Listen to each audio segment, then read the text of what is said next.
everyone. Good morning. Welcome to another episode of Steel Rose's podcast. This podcast was created for women by women to elevate women's voices. Good morning. I am doing a bit of a pivot this weekend as I sip my coffee while I'm trying to wake up. My oldest birthday carried over into the weekend, and so we've been just honoring and celebrating. And so that is why I'm doing a recording early in the morning. Nevertheless, I wanted to readdress something that the podcast touched on really, really early on in our life cycle. The beginnings of Still Rose's podcast was really more focused around being a mother and the challenges of that and what that brings.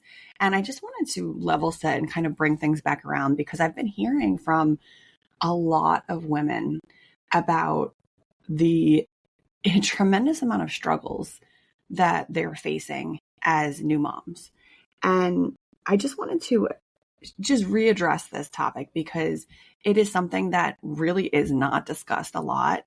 People don't want to talk about problems in their marriage right after they have a baby because, I mean, Lord knows the shame that carries and the embarrassment and all that. But the important thing that I want to highlight here is that I don't think everyone realizes that everyone goes through these problems. And just, again, this is one of those things where nobody wants to talk about it because there's shame with that because it makes you look bad and nobody wants to look bad if they have a baby. You know, you want to have this great family persona. But there is stuff that comes up. So I'm going to link a couple episodes in the description. There's 2 episodes that were aired in April 2023 and then another one in June 2023 where we do talk about this in more detail. But I want to give kind of like broad strokes here because, again, I think this is sorely needed and we don't do this enough. So number one, if you yourself are a new mom and you are having problems with your husband, I'm here to tell you that this is pretty much on par with every single other human being having a child. The reason that is because once you have your baby, and you know, and I think that this might also happen like across the board. I obviously I carried my kids, so I can only speak from a carrying your kids point of view, but I know that many women who use surrogates and who adopt face the same challenges. So I think that it's something that triggers in the woman's mind once you have a child. But I'm going to speak specifically to when you're carrying your child. So when you have a baby and you've carried your child for 9 months, or plus, for some of you really strong, tough mamas. Once the baby's out, your body goes through a massive amount of changes. Massive. Now, I will tell you up front, I had zero idea about any of that because when you get pregnant, and I would bet on this, when you get pregnant, the first things you start to look up are, what are you going to do with this baby? How are you going to keep this baby healthy inside of you? And the whole duration of your pregnancy is focused around, I need to make sure my baby's okay. And then I'm treating myself nutritionally and, you know, and that inside my baby is good, which is wonderful. You know, we pay attention here, but like the part that I don't think anybody really researches, I sure as hell didn't, was after the baby comes, what's going to happen to my body? I paid no mind to this. And this is something that I think is like, again, sorely lacking in education for women. What happens after you have your baby? Well, let me tell you, and I just want to give you broad strokes because there's a massive amount of changes that are happening physically in the woman's body. Your hormones are going to bottom out basically because to date, you've had a little person carried inside of you. And now that person has come out and he or she is in the world. And now your body is going to go through a period of readjusting itself back to not having to carry and preserve a life. Your hormones are going to basically bottom out. Like that's a given. You're going to have a massive hormonal shift. Now, hormones are incredibly important. And I cannot say this enough. Your hormones, especially after you have a kid, it affects your personality, your moods. It affects how you're eating. It affects weight. It affects like a plethora of biological functions that you really wouldn't expect. So paying attention to that hormone shift after you have a baby is really important.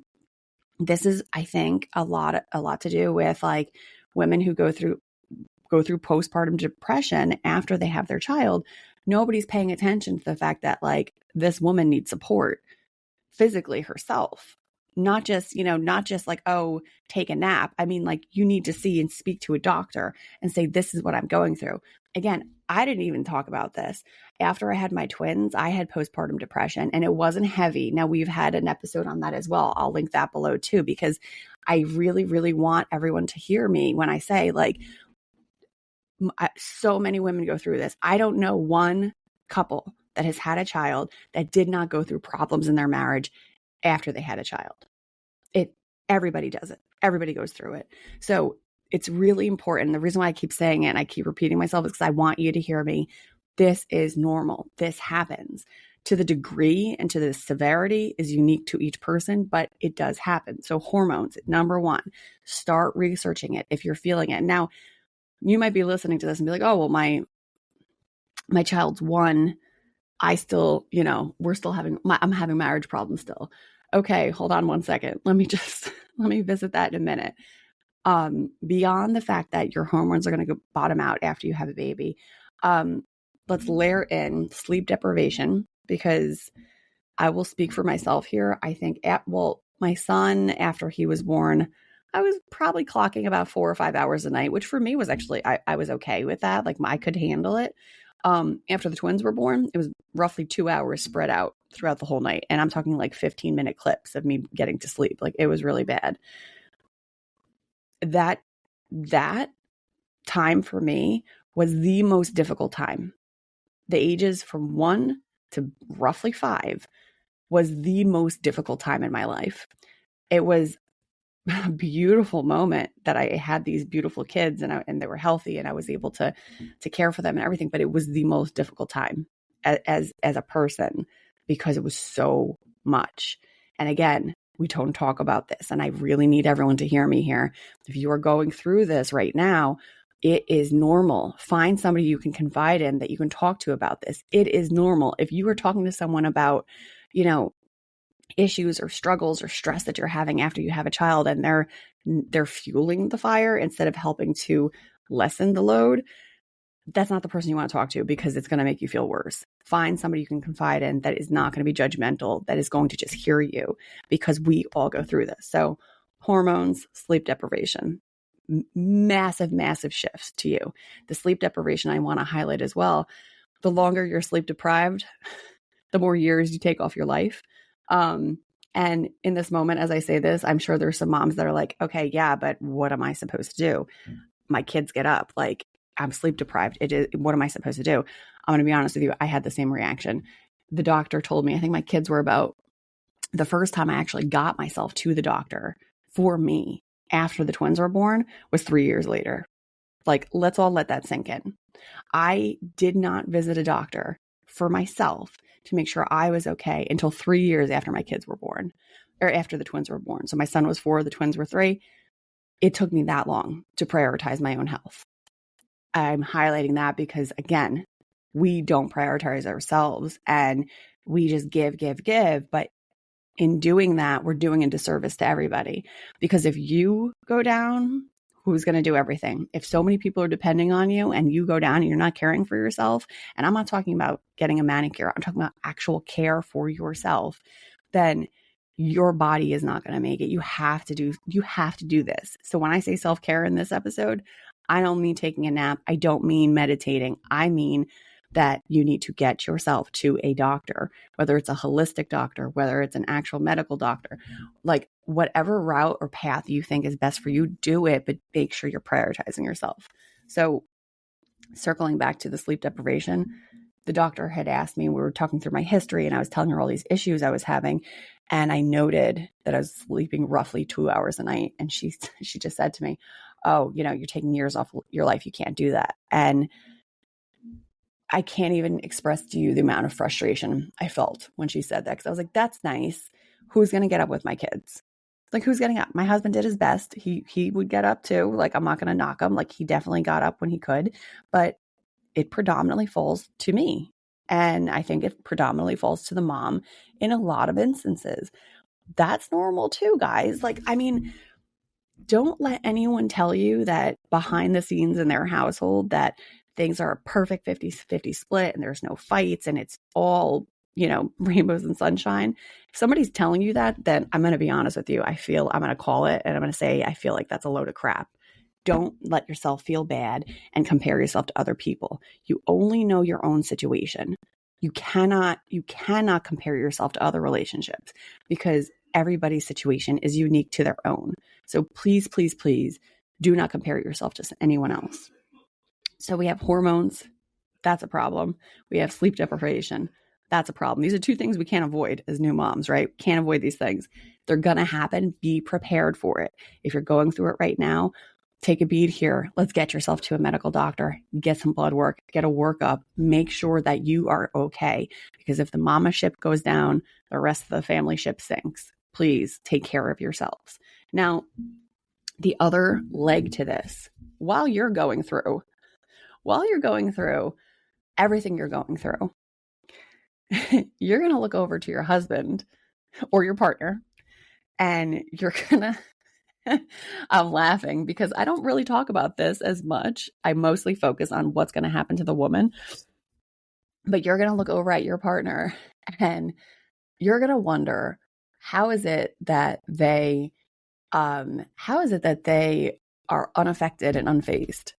How is it that it seems like you're drowning and you feel like you're drowning and they seem like they're totally fine? And part of this is because, again, I'm going to circle back. When you do give birth to a child, your brain goes through an actual physical change. So I used to say, when I was pregnant with my son, I used to tell people, professionally, I used to say this. I think I said it to everybody. Wait until he's born, and then you'll regular Jenny will be back. And I always refer to regular Jenny. Regular Jenny will be back as soon as his baby's born. And I gave birth to my son via C-section, and I realized, and it took me a minute, regular Jenny, as I knew her, was no more. And it honestly, even saying it now, you can tell I'm trying to find my words. Saying it now actually does bring up emotions because I think back to, the type of person I was before I had my son, and even down to how I treated colleagues changed after I had my son.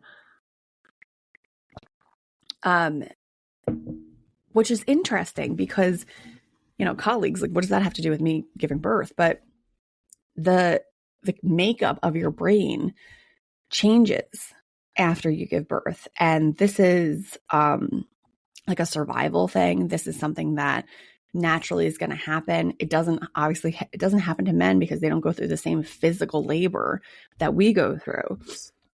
And with this change, your priorities and your senses, everything else changes. And you can look this up because there was actual studies done to just quantify this and to see like, oh, there's an actual change in your brain. So we have sleep deprivation, we have hormone fallout, and then we have this actual physical change that happens to our brain. You are going to immediately start thinking of the baby as the priority. Your child is the priority. The world changes around you, and things before that you really didn't pay attention to, or things that you kind of dealt with, but, wasn't a priority. It totally changes. I will say one silly one here. I became hypersensitive, and I think most moms do. I became hypersensitive to how clean my floor was. And at the time we were living in an apartment, and all of a sudden I had never really paid mind to it. Like I cleaned, but I wasn't great at cleaning. I'll be honest with you. Like I really wasn't good at it. It's a little embarrassing, but I wasn't good at it. And after I had kids, all of a sudden I found myself like mopping the floors at like 10 o'clock at night after everyone was in bed. Like I felt the need to constantly sanitize everything, because all of a sudden you have this little tiny thing whose life depends on you, and they don't know what they're doing. They're going to lick the floor. Like, and they're going to chew on the couch. Like it's wild.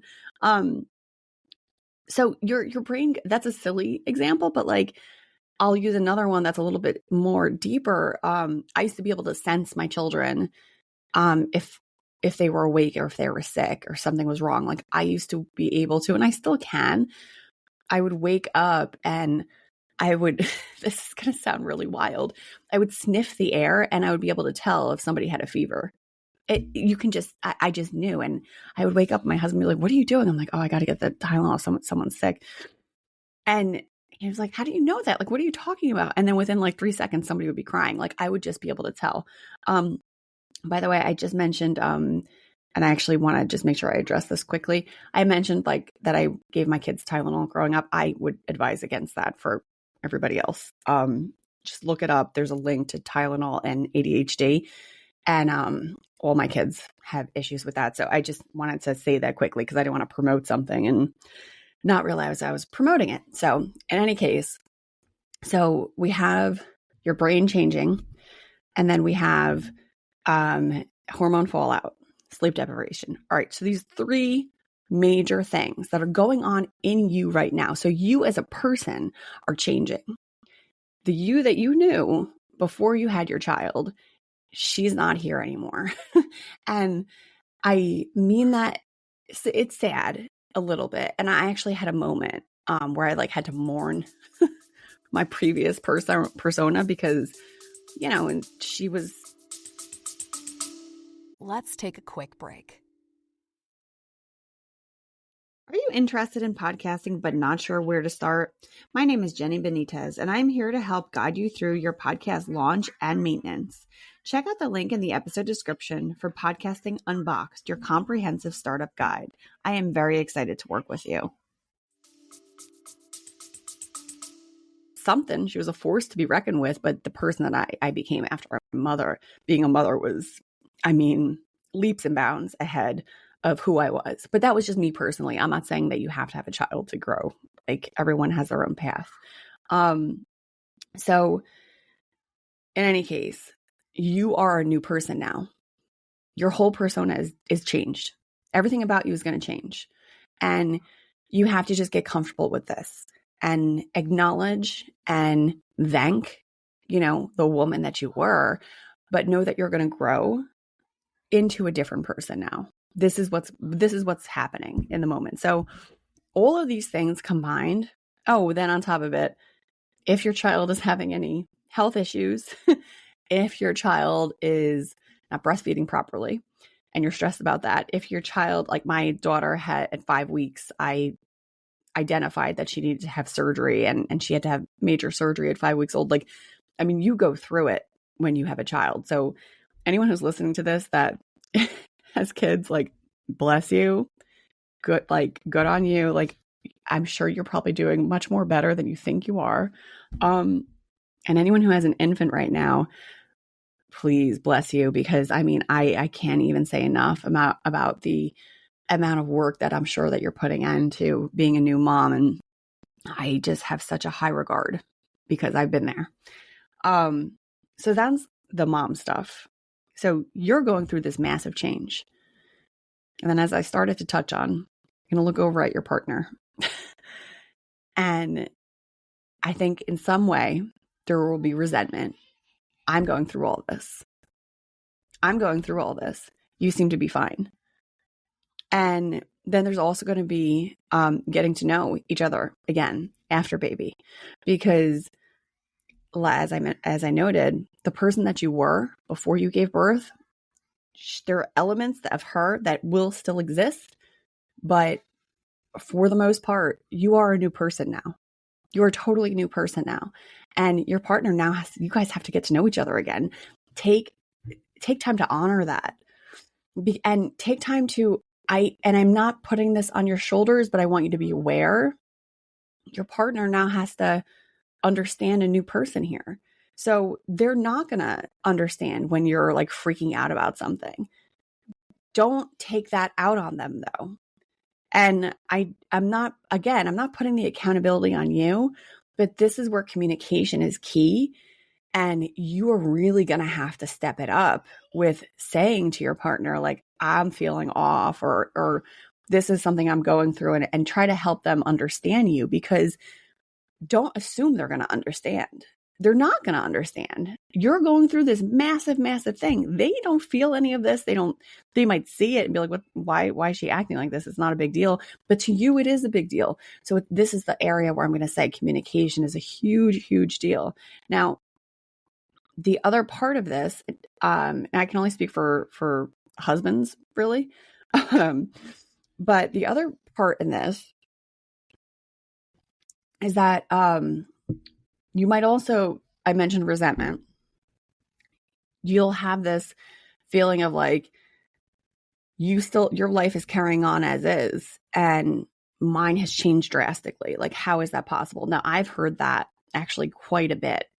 I've also heard and experienced husbands that will revert back to like poor habits, drinking, going out with buddies, like, and you might see like, a shift, what feels like a shift to you in your partner. And again, this is where you're like, what is wrong with you? We have this child to care for. Like, this is the most important thing in our lives right now. I think for men, there is a shift that happens as well after a child comes into the picture. And we have to acknowledge that, if you want to stay married, you need to also acknowledge the fact that your husband is not going through what you're going through, but he is going to be going through something. Now, some husbands are, all in it. Like, maybe not everybody goes through it, but there is something that happens. So they will, kind of quote unquote, like I would say, act out in a certain specific way. Like I said, drinking, going out with buddies, and I think it's important, while you're also trying to become a mother and trying to learn how to be a mom and learn your new self, to also acknowledge the fact that your husband is going to be going through something too. And they might be struggling with being a dad, regardless of like your situation. Bringing a child into your home is scary. And for men, they have this, need to protect, need to provide. But then men also have this need to not feel like they're strapped down. And the more that you might try to control the person that you're with, the more you're going to feel that pressure of let me be free.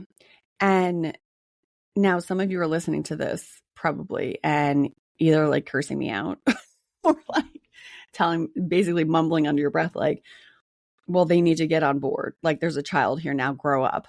Yeah. I listen, ladies, I hear you. I hear you deep into the core of my soul. But if you want to stay married and you want to get through this period of time and survive it, I'm just saying communication is going to be a big deal, but you're also going to have to give your husband some grace and some understanding that he is also experiencing a shift here. Now, it also depends on the age. If you happen to have young children around the time that your husband is hitting his 40s, don't forget, men go through a hormonal shift in their 40s, and that changes them and their personalities and their personas, and it freaks them out. And they start to have these moments of, I don't know if it's fear over getting older and feeling like they're losing their virility. I don't know if it's just fear of, like, I know it's fear, like, but fear of what? Can't quite pinpoint because everybody's different, but there is something there for men. And so it is crucial to, while you're, I know, juggling your own stuff, just have some grace for each other, because maybe he needs to go out every Friday night. Maybe that's his thing. Let him go out every Friday night. Maybe have someone come, maybe have your mom come or a girlfriend come over and you guys kind of hang out and do a movie night or whatever and watch the baby, or vice versa. You know, like there's stuff you can do to try to make it feel like it's not so heavy on the other person, and that I am going to say it again, that you have some grace for each other. Now, I know that in some instances it might feel like, oh, you know, I don't know this person anymore, or it might feel like we went through all this and, we're having a baby and he seems to have totally like flown the coop. Let's give him some space and some grace, because you guys chose to get married, or maybe not. Maybe you're just together, which listen, that was me. So you guys spent time together enough and long enough that a child was produced. And if you're married, you actually chose to get married to this person. If you went through fertility issues and still went down this journey of wanting to have a child, well, you chose to have a child together. So there is something there at the core. And this is where that for better or worse part comes. And it's time to really take a minute to try to understand each other again. Reintroduce yourselves to each other. Take a minute. Don't take things so seriously. If he needs some space, and even you, if you need a minute, and I do think you should take time, because I never did. And it really destroyed me for like 4 years. I strongly encourage you to lean on people for support. Ask someone to watch the baby for you so you can go to the doctor, or, ask someone to babysit for an hour so you can go and do something that you used to love and explore something. Now, it was difficult for me after I had my son. Like, I would go grocery shopping and I would miss him. I was like ridiculous with him, but I never took time at all for myself for the first 4 years of my kids' lives, like at all. And everything was centered around them. I didn't take care of my health. I didn't take care of me as a person. I just kept my head down and just kept moving forward. That was the only way that I knew how to survive, was just to plow ahead. I don't recommend this, but it was my survival technique. This is what I did. I do think that people need to have more grace with themselves. And I do really, really encourage you, if you're going through, toddler years, infant years, I mean, you are literally in the most difficult part of having kids. It's in those years. And it's because of all the combination of things that I just talked about is why it feels like it's so difficult. So just have some grace for yourself, have some grace for your husband, your partner, because you're there for a reason. You started building this life for a reason. So this is the time to just reinforce to yourselves, you know what, we're in this together. What do you need to get through this? What is it that you need from me? And then vice versa. What is it that you need from your husband? Have the conversation. Make sure that you're paying attention to each other in a sense of like respect and communicating to each other. Now, if you find yourself in a dangerous situation with your partner, if your partner is acting violently and you're scared for your safety, that's a whole other issue. And that's something, there is support for those situations. That's not what I'm talking about. I'm talking about the times when it's more of I'm pissed off that my husband still wants to, or my partner still wants to go out with their friends, and I'm sitting here with a baby. Like, there's the times where you give yourself some grace, give your husband some grace, let him be, because I can guarantee you he's going to come back and feel a little bit better, and he's going to feel a little bit more like himself, which is important. So I just wanted to acknowledge how difficult, if you are going through it at this point, how difficult it actually is, because it is difficult.